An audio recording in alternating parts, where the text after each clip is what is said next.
So,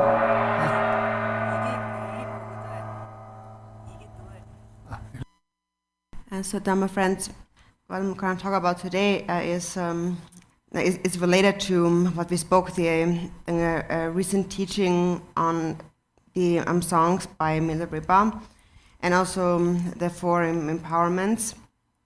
And so, how there is a connection between these groups of four. So there's this connection between the four empowerments and the four joys, four stages of bliss, and the four yogas of Mahamudra.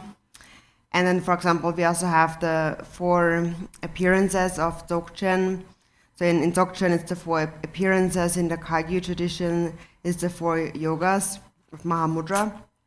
And so these are all connected. There is the four joys, there is the four immeasurables, four yogas, and so on. And so there's something I saw that really benefited me by Jimmy Lingpa. And so since it's not actually, it's hard to encounter, it's hard to find it, but it's not actually secret. So I thought that would be also good for everyone to understand. It benefited me a lot. And so generally speaking, even though there are many different Dharma teachings, the ultimate result is one and the same. You have to bring it all to one essence. So in the new tantric system, for instance, there are many different classes of tantra and different practices. The ultimate practice is the practice of the channels, winds, and drops, which is related to the four joys, four levels of bliss. And in relation to that is a quote by Milarepa, who said that the experience of bliss and emptiness has to arise from, doesn't it have to arise from the oral instructions, like the direct oral transmission or the direct oral instructions, and these are they kind of ornamented by the four empowerments. And so the instructions of the close lineage or the oral transmission, what we're talking about here is the 6 yogas of Naropa. And the 6 yogas of Naropa really are the ultimate and the essence of the classes of Tantra belonging to the new Tantric system. And then the 6 yogas of Naropa are related to the 4 levels of joy or bliss. The ultimate result of such practice is the 4 yogas of Mahamudra, the ultimate level of which is the stage of non-meditation. So the 4 yogas are one-pointedness, freedom from elaboration, one taste, and non-meditation. And these 4 levels of these 4 yogas are related to the 4 levels of empowerment that we receive. So the first one, the level of one-pointedness, is related to the Vase empowerment. And so that might be a little bit difficult to understand. And so I was thinking that since I've mentioned it already to the disciples, it would be also good to really understand it well. And so it has, learning about it has helped me a lot. And so to start with, what is meant with the one-pointedness? So the Drupa Master Lodadampa, he said that so the mind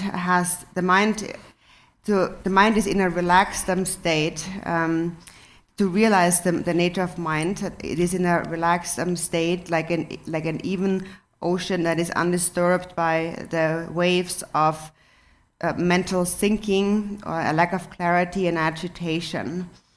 So these are the qualities of one taste.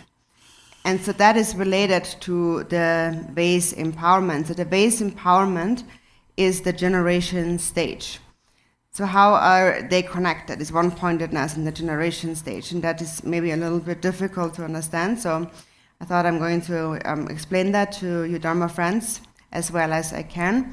And then also later, if you have questions, there's Garchen Rinpoche here, you can ask him your questions. So there is Khenpo here, you can ask. So also, just so you know, this program, this topic of teachings is something that I came up with.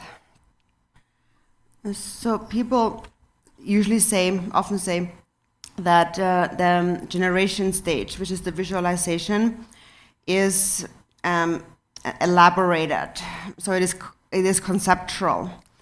And some people also will say that through the generation stage we kind of lose track and we get kind of caught up in conceptuality. But actually, this is not really the case. So we need to see now the difference between really what is conceptual elaboration and what is not.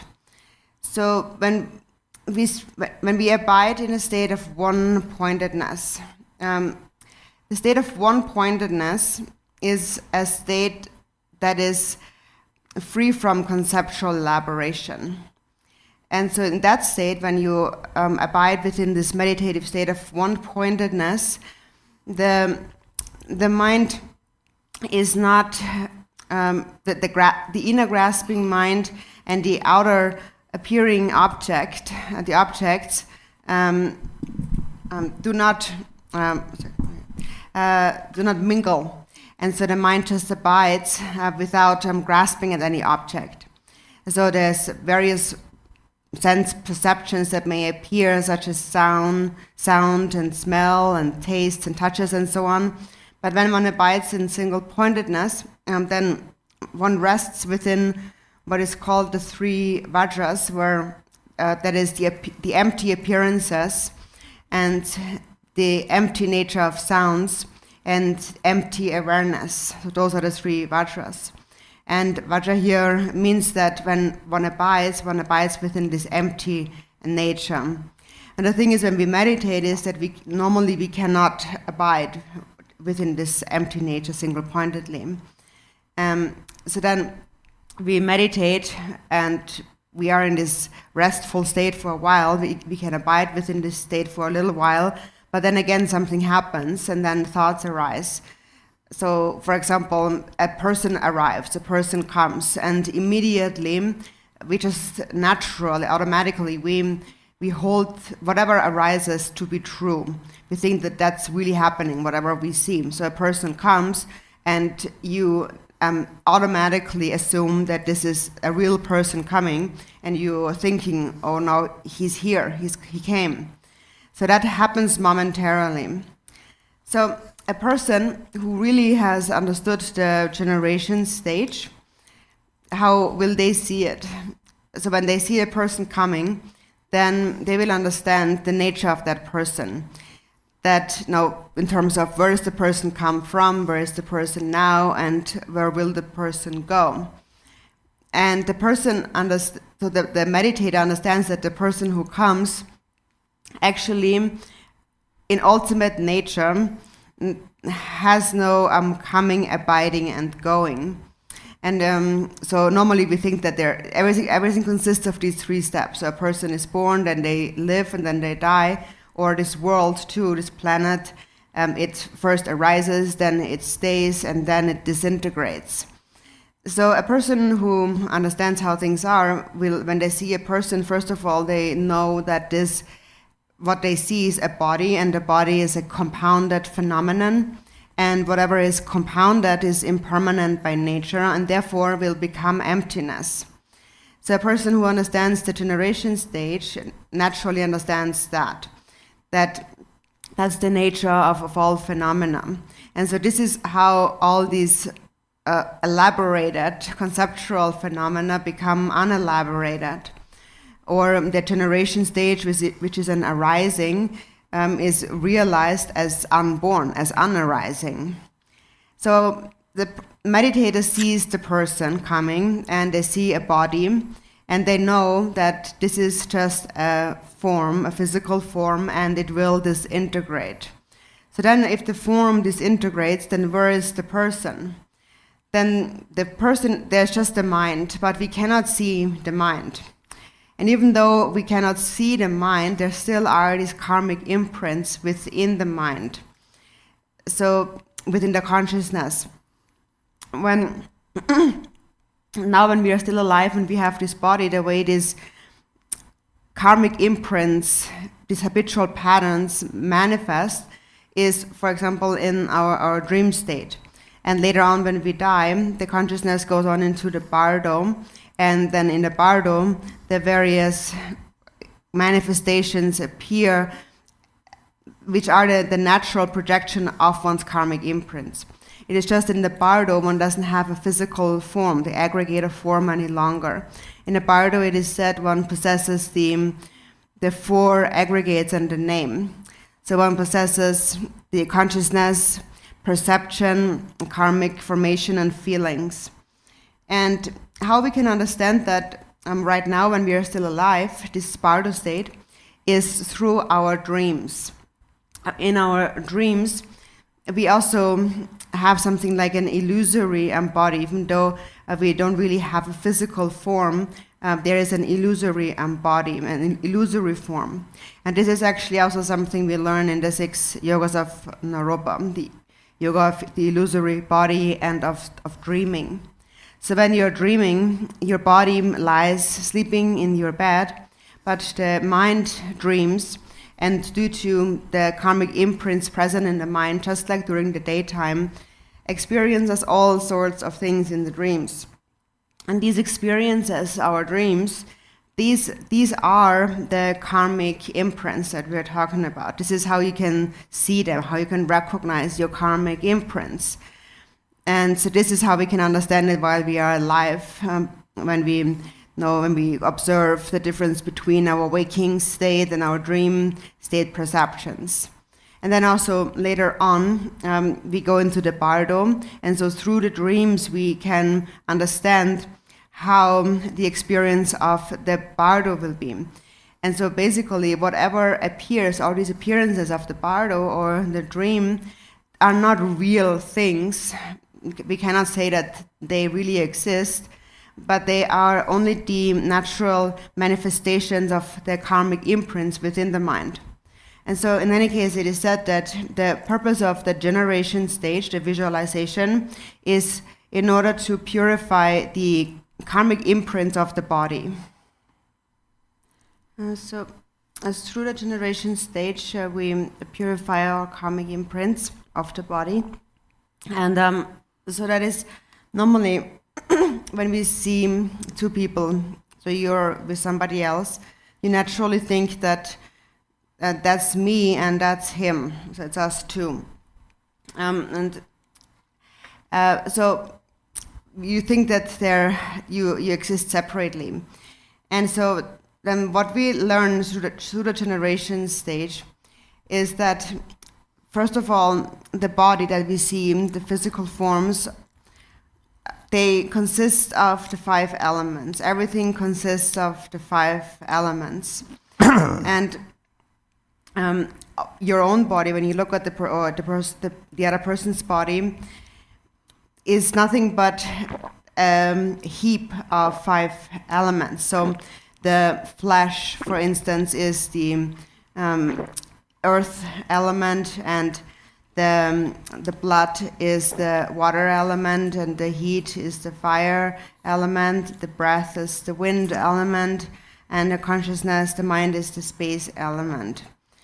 And when we see this body, this aggregate, we naturally see a dualistic existence, a division between self and other. So we develop thoughts in dependence on our dualistic perception, and then we perceive things through the 8 kinds of consciousness. And then through perceiving things in that way, we develop the 80 afflicted thoughts which perpetuate samsara, which lead to birth in the 6 realms of samsara. So from an impure perspective, there is this perception of that's me and that's him. And you think that that's real, that's really me and that's really him. So Milarepa had said, when one grasps at the root or basis of samsara, or the characteristics of samsara, thinking that it has a root or a basis when it doesn't, that is just a proliferation of thoughts. So the mind is actually unborn. And so when we grasp at the unborn nature of the mind, to possess any characteristics, that is a confused perception. So when you look at the person, then we say that the mind has created the person. So how has a mind created the person? Now, it is because we believe in the true concrete existence of things. And so that is the purpose of the generation stage. So through the generation stage, we purify these concepts of a concrete, true existence of things. So, for example, during the generation stage, we recognize the true nature of the 8 modes of consciousness and the 5 afflictive emotions, or the 80 afflicted thoughts that create samsara. So it's these afflicted thoughts that create samsara temporarily. And it's all created by the mind. The afflicted thoughts are created by the mind. And so first in the beginning, when we practice the generation stage, that is what we understand. We realize that it all is created by the mind. The Buddha also himself had realized that it is only an adventitious and a temporary obscuration. Also, when we first go for refuge and follow the path of the Buddha, we learn that first and foremost we cultivate an altruistic mind. It is through the altruistic mind that we purify our impure perceptions, grasping at a concrete existence. And so, that when you first cultivate such an altruistic intention for all beings, then first your mind becomes vast. And so then we engage in the generation stage practice, where we recognize the true nature of our aggregates, the elements, and the sense sources. So we recognize the aggregates as having the nature of the Dhyani Buddhas, and the elements as the female Buddhas, and then the sense sources as the male and the female bodhisattvas, and the joints of one's body as the male and female wrathful ones, and so forth. So we recognize that our body actually comprises the 100 peaceful and wrathful Buddhas, all complete within one's own body. From an impure perspective, there are hundreds and thousands of different microorganisms, or like bacteria, in our body. And from a pure perspective, these are all the deity. And so we speak about the aggregate of the body. So for example, we see the aggregate of form or the aggregate of feelings and so on. An aggregate means that it's not just one solid thing, but it is the collection of many things coming together. And whatever is a collection is a compounded phenomenon, and whatever is compounded is impermanent by nature.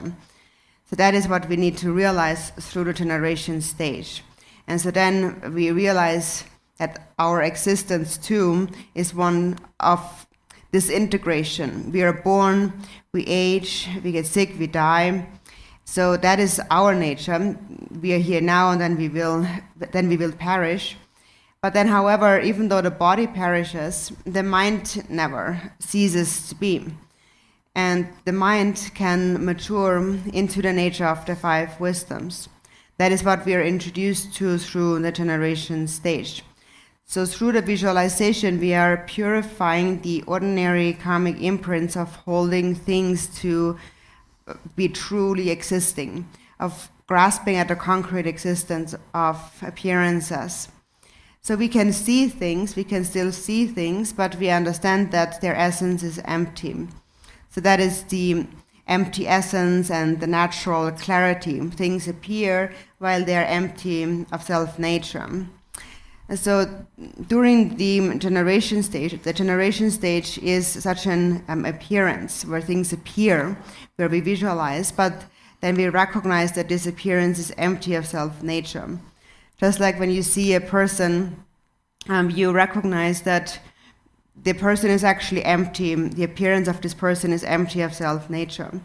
And when you recognize that, then also you understand that the entire outer universe and all sentient beings have that nature. You can see them, but they're not actually real. They appear, but they're a compounded phenomenon, and therefore the appearance is illusory. And knowing that, you will not develop any thoughts about them with regard to them. And you will be able to just abide single-pointedly within the view. And even if a thought arises, the thought will naturally subside just like a wave on water. Then there is no thought of its existence or non-existence.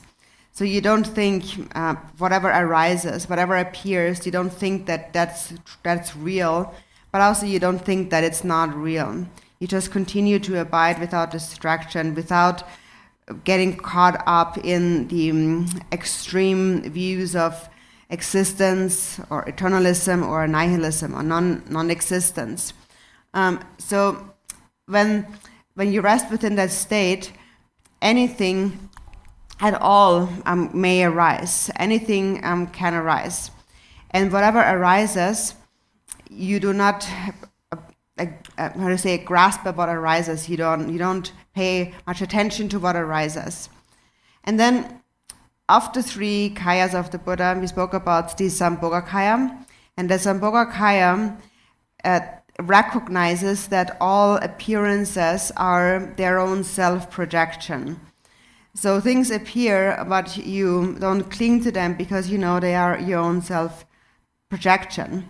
So during the generation stage, the mind becomes relaxed. You stay in a single-pointed state, a space-like state, and then you just abide. So this is how the union of single-pointedness and generation stage then happens. So you're able at any time to abide completely single-pointedly within this space-like state of the generation stage. And even if thoughts arise, you recognize that they are illusory, that appearances are empty of self-nature. And therefore, recognizing this, they may arise and you're not bothered by them, but also even if they do not appear, if nothing is there, it also is fine. The mind just abides unwaveringly. So this is a state of calm abiding, of single-pointedness. And so the connection between that and the generation stage is that it is really necessary for that those two to be practiced in union, because only then will you gain actual freedom. Because otherwise, you might be, if you do not practice the generation stage, if you don't practice the visualization and you just practice single-pointed meditation, you might achieve a state of calm, of single-pointedness, but then if you do not actually unify that with the generation stage, then later on when you go about your day-to-day activities again you will see things as real, and you will grasp at the concrete existence of things. So while you're meditating in this one-pointed state, everything is relaxed, but then you go out again and then you see a person, and instantly you think that this person is real, and you believe in the true existence of that person. And that is because of these imprints, because you have not been able to destroy the ordinary karmic imprints of grasping at the body. And these karmic imprints of grasping at the body are purified through the generation stage. And it is when you practice the generation stage, when you visualize, you hold the visualization without any thought of that it really exists or that it doesn't exist. And in this way, your fixation to the true existence or non-existence of what appears will disintegrate through the visualization. And if you always abide within that state, then also later on in your normal activities, everything will appear that way.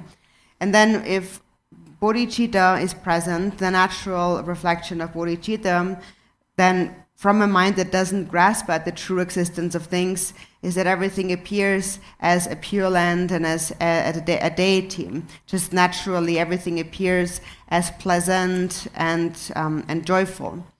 And similarly, if the mind continues to grasp at the various appearances and is afflicted, and there's negative thoughts within the mind, then just naturally the 6 realms of samsara are always ready to appear whenever the negative thoughts are present. But whatever appears is illusory by nature. So this is what one realizes when one gains stability in the generation stage.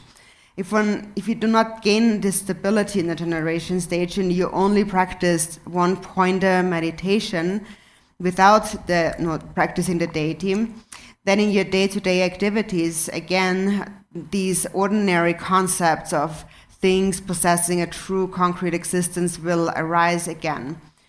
If you have stability in the visualization of the deity, then these fixations will not appear.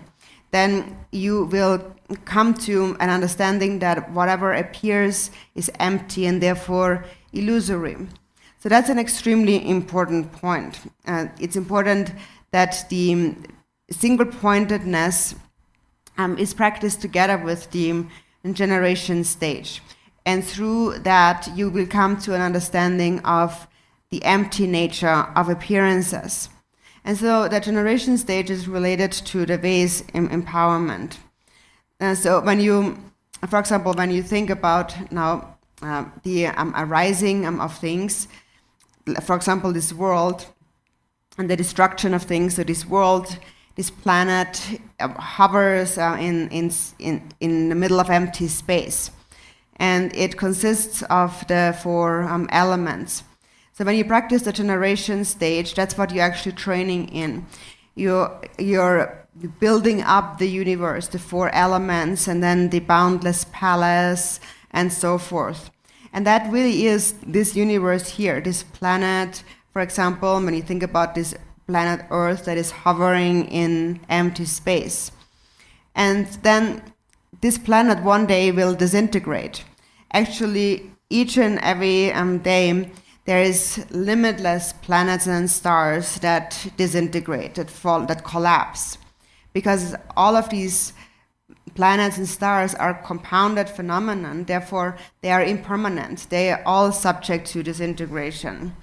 And just like all the various planets and stars collapse, also this planet will collapse one day. And however, within this world, I only have this one, this life here. And so when my life comes to an end, then also this world comes to an end to my perception. But in any case, as it is said in the Samantabhadra prayer, even if the 3 worlds were to be destroyed, there is no fear.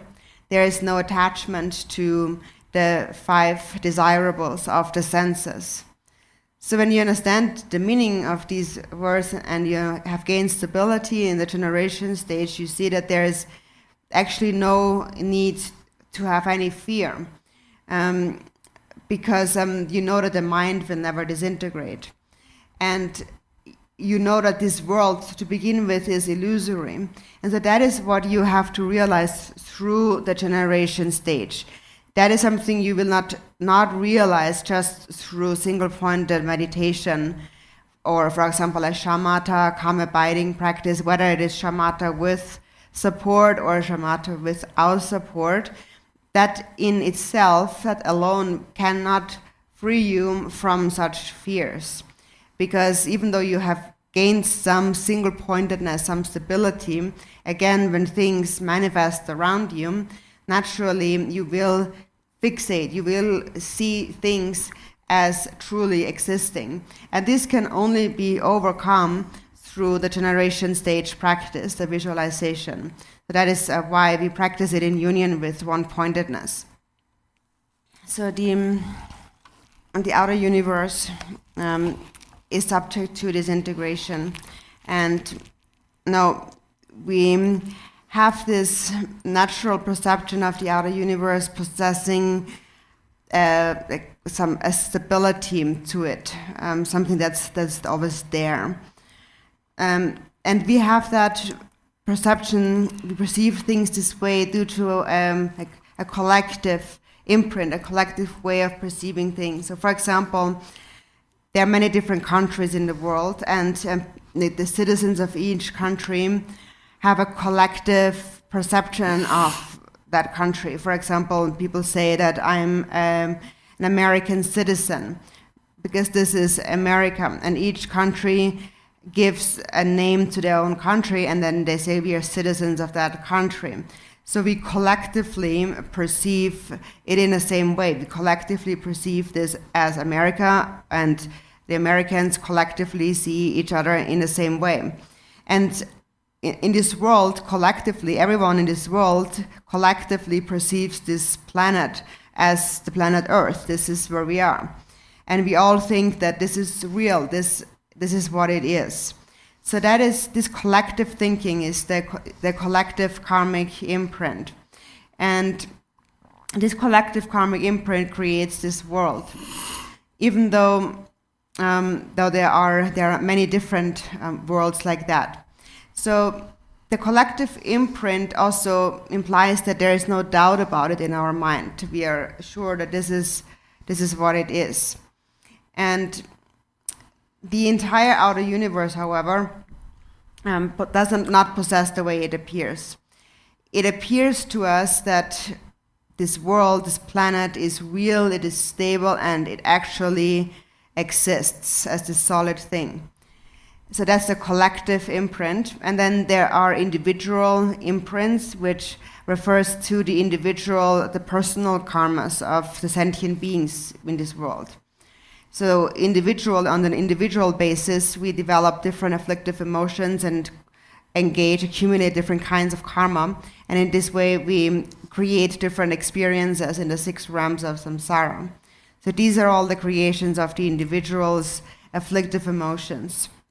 And Thigden Sumgön had said, cause and effect is the momentary manifestation, the natural manifestations of one's moment-to-moment thoughts. So, for example, when we compare humans and animals, even though we have different bodies, we have the same mind. We have the same feelings. We have the same wish to survive, the same wish to be happy and not to suffer. So we are really the same. But then when you really think about it carefully, and why is it now that humans experience much more comfort and well-being and animals experience much more suffering? The difference is because of karma. So this reflection opens your eyes to karma. And when you then think about karma carefully, then you realize that what it really comes down to, what the karmic manifestations really come down to, is the dualistic perception of a self and other duality. It is because we perceive things in this dualistic way that we develop thoughts of attachment and aversion. And that solidifies our perception, and we see things in this concrete, real way, and we have our real ideas about things. And so that is what causes us to accumulate karma. And karma really is the same as the karmic imprints, the imprints in the mind. So this is how we should recognize karma. And regarding the karmic imprints, which really is a reflection of our karma, we can understand them, for example, by looking at our dreams. And the nature is realized through practicing the generation stage.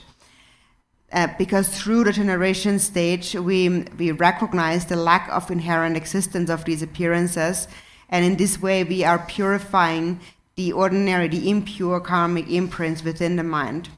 And so when the mind becomes pure of grasping of karmic imprints, then the entire universe and all sentient beings may appear or may not appear. it all is seen in the same way, because one's own mind has become pure. Everything becomes pure, no matter what appears or does not appear. Everything is seen completely purely. If one's own mind is not pure, then one will see everything as impure. Even those things that are actually pure, one will still see them as impure. So it all depends on really the perception of one's own mind. If your own mind is pure, then everything is seen as pure, even the impure. So you can see that it just depends on how you see things, whether or not there's grasping present in the mind. And it doesn't really depend on the actual outer appearance. As Sakyabha had said, that when there is grasping in the mind, you do not actually have the ultimate view. So it all comes down to grasping or not grasping, or we say dualistic grasping or not grasping at a duality. So someone who understands the so-called view, the nature of the mind, will see that everything that appears and exists is the divine form of the deity. This is the perfection of the generation stage of the secret mantra. So everything that appears and exists refers to the entire universe and all sentient beings. Everything that appears and exists is seen as the deity because you have realized that everything that appears and exists lacks any inherent existence. They are just temporary appearances, illusory by nature. And therefore you will not cling to them to be a certain way, and therefore you see them in a pure way. Everything becomes pure. This is how appearances are seen as the form of the deity, or understood to be the deity. And understood here does not actually mean a mere intellectual understanding. Unrealized sentient beings may have such an understanding, but when you really understand that, this understanding here is a real knowledge that that whatever appears is just the appearance of your own mind, and it is nothing else. So for this reason, there is nothing that inherently possesses any pure or impure characteristics. You realize that when the mind abides in an unwavering state of one-pointedness. Then when the mind abides within a state of one-pointedness without wavering, all the impure karmic imprints, the waverings in the mind, will naturally subside and thereby become purified. So it is, even if that mind goes, let's say, to the 3 lower realms, even if the body goes there, if you're born there, if you go there, the mind still does not waver, the natural state of the mind. It always remains the same. So when you find this ground of mind that never wavers, the ground, no matter where you go or take birth, there's this ground, underlying basis that never wavers. When that is seen, then all karmic imprints become purified, just like you're washing old clothes. So when we practice the deity, the generation stage or deity yoga, deity visualization consists of 3 points, which are called clarity, purity, and stability. Clarity means that you see the form of the deity clearly. There's a clear appearance. And through clear appearance of the deity's form, the ordinary appearance, the imprint of your ordinary body will transform, and you will enter into the form of the deity. And then, secondly, purity means to recollect the pure meaning of the deity's appearance. For example, if the deity has a crown ornament of 5 Dhyani Buddhas, that represents the transformation of the 5 afflictive emotions into the 5 wisdoms. So when you visualize that, then you will instantly know that this means the 5 afflictions have transformed into the 5 wisdoms. And actually, if you just understand this point, you know that actually the afflictive emotions and wisdom are actually not separate. They're not 2 separate things. they are one and the same thing, but the difference is seeing that thing or not seeing it. In the Samantabhadra prayer, it says, if you see it, you are a Buddha. If you do not see it, you are a sentient being wandering in samsara. So that's the only difference between ripe and unripe, is the seeing or not seeing it. So when you see it, you are a Buddha. So what do you see is non-duality. And non-duality is seen when you understand that things lack any inherent existence. So when this dualistic perception becomes purified, then there is no more ordinary thought within the mind of grasping, thinking that things are real or unreal. Tilopa said, therefore, without a single thought, decisively look at your ultimate nature. So when you have gained stability in this, when there is no more grasping in the mind, then all appearances are seen as the illusory forms of appearance emptiness, or empty appearances that are illusory by nature. And then anything can appear. Everything has the same nature. Nothing possesses any true existence. And therefore it all becomes equal.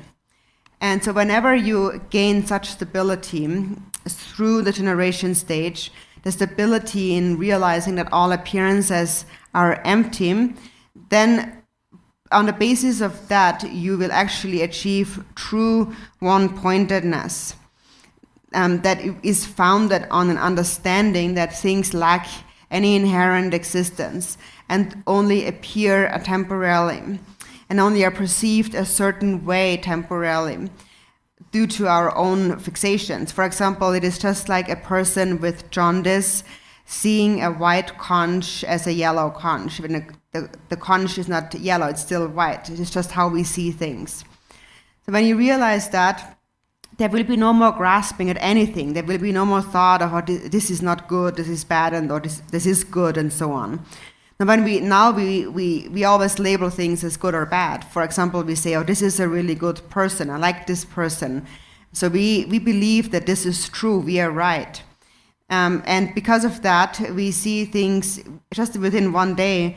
We have all kinds of different perceptions of pure and impure, good and bad, and so on. But a person who does no longer grasp at such the concrete, the true existence of our whatever one perceives, to such a person, anything is pure. Everything is illusory by nature. Whether you may label it pure or impure, everything is illusory. The so-called impure appearances are illusions, and the pure appearances are illusions. So this is how things begin to appear to someone who has realized the natural state and one-pointedness on the basis of the generation stage. So through the generation stage, we realize the empty nature of appearances, and through the single-pointedness, we develop this unwavering state. So the quality of the generation stage is that all appearances begin to manifest kind of like rainbows, clearly appearing but lacking any true existence. This rainbow-like appearance is the clarity, the appearing aspect of the generation stage.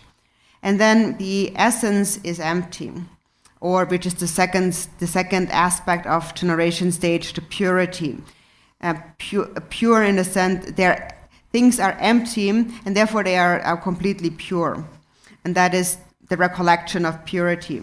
Through that, we purify our dualistic thoughts, the dualistic thoughts within the mind of good and bad and so on. So then the third aspect is stability, which also is called the divine pride. And so that one realizes then that all beings possess Buddha nature. And even though deities appear in myriads of ways, there may be hundreds and thousands of deities, they're all not separate. They are all the manifestations of Buddha nature. They are the radiance of Buddha nature. For example, you might have 1 million phones in the world, but they are all powered by one and the same electricity. only this one electricity. Or it is said in the 37 practices, the way things appear is your own mind.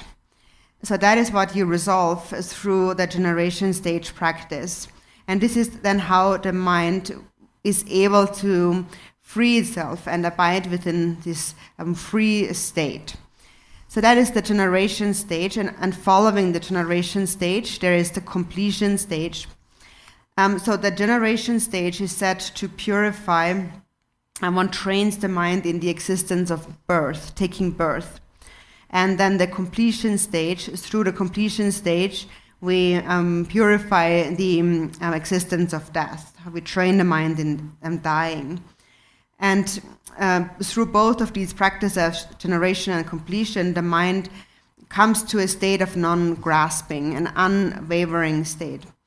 So that is actually something that I encourage you to discuss with each other. So whether or not there is a connection here and how it really is.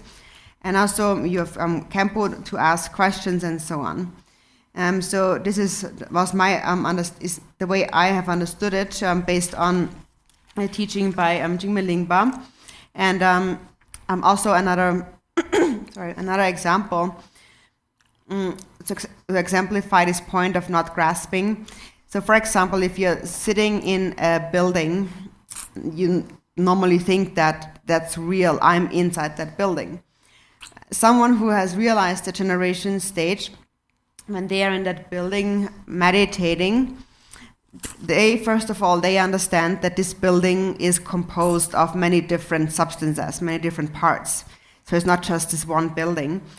So they know that it is a compounded, and therefore impermanent. So to begin with, they don't really believe in the true existence of the building. They don't believe that it's really a stable, solid thing.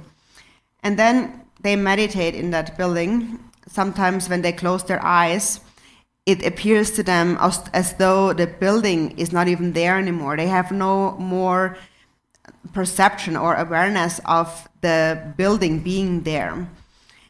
Then when they open their eyes, they're back in the building. And then for this reason, because there is no obstruction in their mind, there's no confinement of a structure around them in their mind, when they visualize a deity inside that building, the deity can be visualized really large without any obstruction, without being obstructed by the building. Now, somebody who doesn't understand that, who has fixations in their mind, for example, people have said that when I can't really meditate, I can't visualize Chenrezig in this building because on the one hand he has to be really vast and large, but then there is this building obstructing him, so like confining the form of Chenrezig. So that is because there is this like fixation of a belief in a real solid structure, solid existence. So Milarepa had said that and meditation has to be imbued with an actual experience. So the actual experience is key. So meaning that it cannot be just an understanding of something. We have to experience it.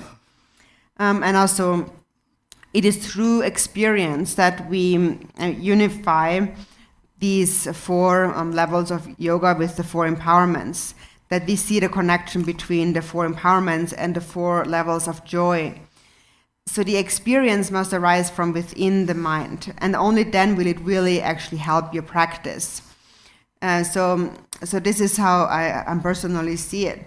Because otherwise, if I would just tell you something that I don't really have an experience in, then it would be just basically lip service, and I couldn't really benefit anyone. So only through words you can't really show the path to someone if you don't have the actual experience. Now, some people might say, like, even if it's true, saying, oh, the Buddha said this and the Buddha said that, but that alone is of no benefit, because the experience is lacking. Whatever one says really has to come from the experience. So think about this again and again. And also think about the songs of Milarepa. that are really extremely precious. This particular section here that we are talking about, where he spoke about the connection of the 4 empowerments to the 4 joys and to the 4 yogas. It's really extremely important to see this connection on an experiential level. And so when you understand that, when you understand the connection, you see it's all actually interconnected. The various classes of Tantra, for example, of the new Tantric system, and the hundreds and thousands of yidams and sadhanas. If you understand the connection, you see that it all comes down to a single essential point. The 4 classes of Tantra and the 4 yogas and the 4 levels of joy and so on, they all come down to one ultimate essence. And we need to, through experience, we need to bring them all into a single root. And so this is something that can be accomplished only through experience. And then even though there are many different experiences, many different practices, if one has an actual experience, one is able to bring them all into a single essence. So I think that is quite important. Since it's quite long, and it's time to take a break, Rinpoche said that let's take a break first, and when we come back, then I will translate what Rinpoche just said.